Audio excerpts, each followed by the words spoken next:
জিব্রাইলকে ডাক দিয়ে বলল, জিব্রাইল ভাই, ও জিব্রাইল, বলো বলো না, এই নারীদেরকে কেন এমন শাস্তি দেওয়া হচ্ছে গো? জিব্রাইল ডাকতে বলল, নবীজি, অধিকাংশ নারীরা জাহান্নামে যাওয়ার পিছনে 6টা কারণ আছে। যারা আজকে জাহান্নামে দেখছেন, সবথেকে বেশি জাহান্নামে যাবে নারীরা 6টা পাপের কারণে। একটু আওয়াজ করে বলেন না বাজান, কয়টা? আর একটু জোরে বলেন, কয়টা? এ মুসলমান ভাইরা রে, আপনার আমার ঘরেও তো মা বোন আছে, মহিলারা আছে, নারীরা আছে।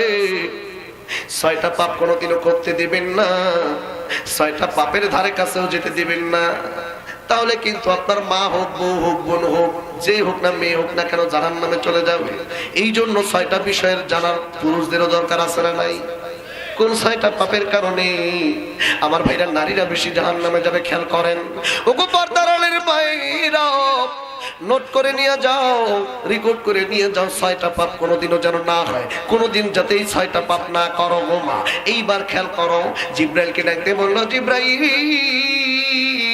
কি কি পাপ করলে, কোন 6টা পাপের কারণে নারীরা সব থেকে বেশি জাহান্নামে যাবে? এইবার আল্লাহর নবীজি ডাক দিয়ে বলল, ও নবীজিকে ডাক দিয়ে বলল, আল্লাহর নবীজি শুনেন, 1 নম্বরে ওই সমস্ত নারীরা জাহান্নামে বেশি যাবে, সব থেকে বেশি যাবে। 1 নম্বর পাপের কারণ হলো ওই সমস্ত নারীরা যারা দুনিয়ার জমিনে জীবন্ত অবস্থায় চলাচল করেছে, কিন্তু কোনোদিন মাথায় কাপড় দেয় নাই, মাথার চুল বের করে পরপুরুষকে দেখায় চলাফেরা করছে। আজকে তো এই সমস্ত নারীরা পীরগঞ্জে নাই, আছে, এদিকেও আছে।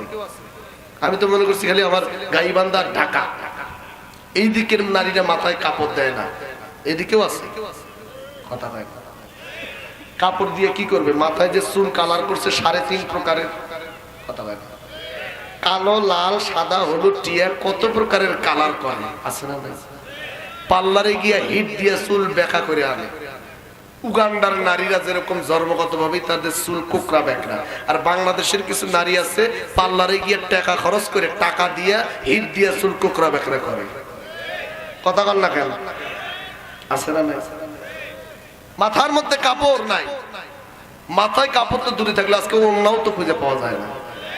আমি প্রতি বছর তো ভারতে যাই, তো ভারতে এই বছরও ডেট নিয়েছিলাম ফেব্রুয়ারিতে, অনেক আগে ডেট গুলো নেওয়া ছিল, ইদানিং ক্যান্সেল করে দিয়েছি, কয়েকটা ডেট ওই জন্য ফাঁকাই আছে, কারণ ভারতে যাওয়া যাবে না। কথা হয় না, ভারতে যে মাল বানাইছি ভারতে গেলে খবর আছে, ঠিক কিনা কন? দরকার নাই ভারতে যাওয়ার, কি বলেন? ভারত ছাড়াই বাঁচতে পারবেন। হ্যাঁ আমার ভাইরা, আমার বন্ধুরা, তো ভারতে প্রতি বছর গিয়ে আমি একটা জিনিস ওইদিকে দেখেছি, সচরাচর যেটা চলে সেটা হচ্ছে কারোর মধ্যে আমি ওড়না দেখি নেই, কোন মহিলার কি নাই, ওড়না নাই। আর সেই হাওয়াটা লাগছে আজকে বাংলাদেশের কিছু মেয়েরা চলাচল করে যাদের বুকে কোনো ওড়না নাই, আছে না নাই? হাই রে হাই রে হাই, দুঃখে পরন যায়, ইন্ডিয়ার হাওয়া লাগিয়েছে বাংলাদেশের গায়ে। হাই রে হাই রে হাই, দুঃখে পরন যায়, ভারতের হাওয়া লাগিয়েছে বাংলাদেশের গায়ে। হিন্দু কি আর মুসলমানকে চেনা বড় দায়, হিন্দু কি আর মুসলমানকে চেনা বড় দায়। হাই রে হাই রে হাই, দুঃখে পরন যায়, ইন্ডিয়ার হাওয়া লাগিয়েছে বাংলাদেশের গায়ে। কালী পূজায়, দুর্গা পূজায় মুসলমানদের ভিড়, খোদার জমিন হইছে বুঝি শয়তানের এক নীর। মসজিদিতে যায় না তারা, মন্দিরিতে যায়, আছে না এরকম মুসলমান? আছে না আমার ভাইরা? আজ থেকে 20-30 বছর পূর্বে খুব মনোযোগ দেন, যখন রাস্তা দিয়ে কোনো বেগানা এরকম মুরব্বি যদি চাচা আসতো, ভাইরা খুব মনোযোগ দেন, বুখারী শরীফের বর্ণনায় আসছে, আল্লাহর নবীর বিবি আম্মা জান হযরত আয়েশা সিদ্দিকা রাদিয়াল্লাহু তাআলা আনহা একদিন বিশ্ব নবীর উরু মুবারকে শুয়ে আছে, মাথাটা দিয়ে আছে, আর নবীর দিকে নজর করে আছে। নবীজি ডাকতে বলল, আয়েশা রে, তুমি আমার মুখে মুখের দিকে এইভাবে তাকায় আছো কেন? আম্মা জান আয়েশা সিদ্দিকা রাদিয়াল্লাহু তাআলা আনহা ডাক দিয়ে বলল, নবীজি আপনার চেহারা খানা এতটাই সুন্দর নূরের চেহারা, আপনার চেহারার দিকে তাকাইলে আমার দিন দুনিয়া ভালো মন্দ আর কিছু খেয়াল থাকে না। আপনার মুখের দিকে যদি তাকাই থাকি 3 দিন তারপরও আমার কোনো ক্ষুধা লাগবে না। জোরে কোন সুবহানাল্লাহ। এইবার নবীজিকে ডাক দিয়ে বলল, নবী গো আপনাকে একটা প্রশ্ন করব গো নবীজি। আমার নবী ডাক দিয়ে বলল, আরে বিবি কি প্রশ্ন করবা?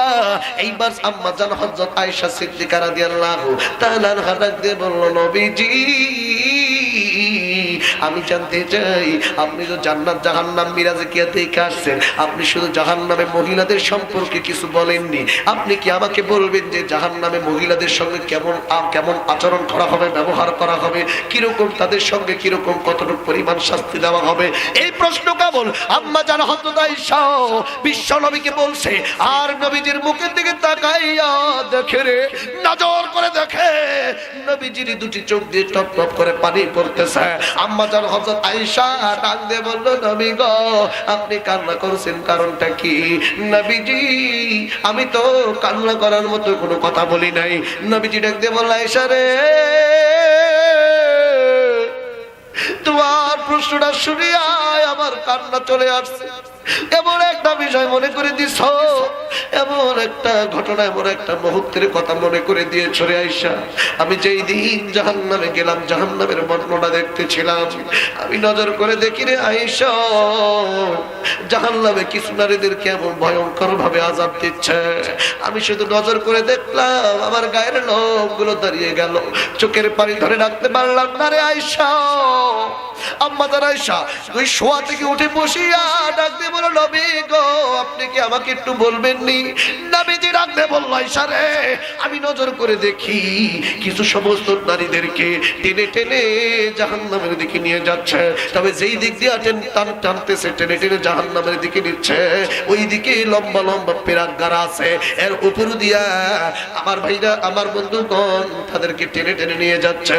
একটা মহিলাকে ওই দিক দিয়ে যখন টেনে টেনে নিয়ে যাচ্ছে, আর টানার পরে ওই প্রাকের মধ্যে গোশত চর্বি চামড়া হাড্ডি পর্যন্ত ভরে থাকে, মেয়েটা হাউমাউ করে কাঁদলে, কিন্তু আমার ভাইরা আমার ভাইরা কেউ শোনে না, কেউ দেখে না, কেউ বুঝেও না, কেউ কথাও বলতে পারে না। আর শ্রেণীর মহিলাদেরকে দেখলাম জিবা খানা টেনে টেনে বের করিয়া, বিশাল বড় জিবা বের করিয়া মাথার উপর দিক দিয়ে পিছনের দিকে বড় বড় হাতুড়ি দিয়ে গাঁথতেছে। বাবাজি এমন ভয়ঙ্কর আরো কিছু আযাবের বর্ণনা নবীজি দিলেন। এখন নবীজি কান্দে